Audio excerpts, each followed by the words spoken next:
Now I'd like to share with you one of the favorite chapters in our book. It's titled Oops and Other Words to Lead By.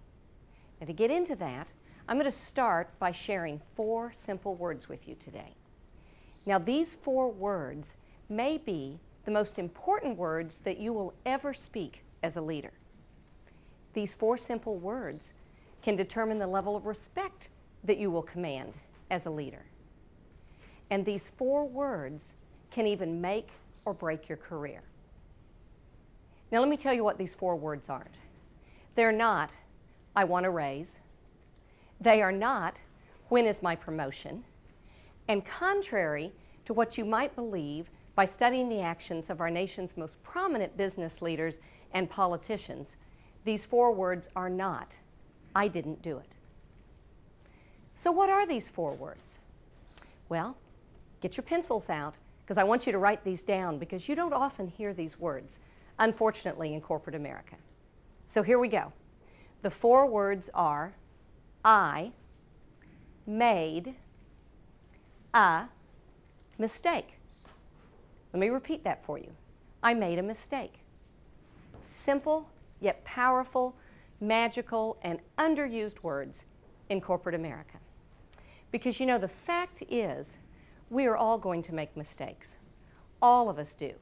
As leaders, we're going to make a mistake. That's not what's important.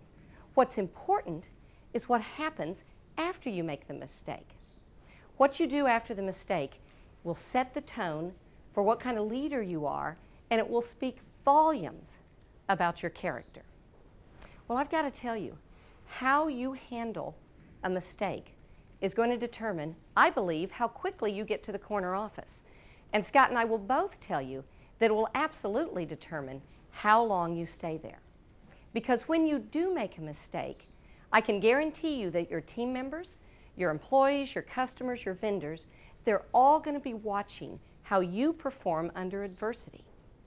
And not only are they going to learn a lot about your character, but it's also going to set the stage for their own behavior. If you lie, if you cheat, if you cover things up, if you blame others, which is a very popular game in corporate America, if you do those things, then I can guarantee you that's the behavior that those folks will emulate. So now I'd like to share a big idea with you that you can go back immediately and implement. If you want to create an environment where people take risks, where they're willing to own up to their mistakes, then you've got to start by sharing your own mistakes. So gather your troops around, hold a team meeting, talk to them about the importance of making mistakes and owning up to them, and then have the courage to share with them your biggest mistake. And be sure and tell them what you learned from it. That's how you create that environment. Now, I know some of you may be thinking, okay, great, she's telling us to share mistakes. How about you share one with us? Right? I will. I have one mistake that I made early in my career that is still very memorable to me, and it's also good because I learned a number of important lessons from this mistake. This is also an illustration of how important your reaction to a mistake is. If someone is raked over the coals, if they're humiliated or fired for making a mistake, then you can bet that the message you're sending is play it safe.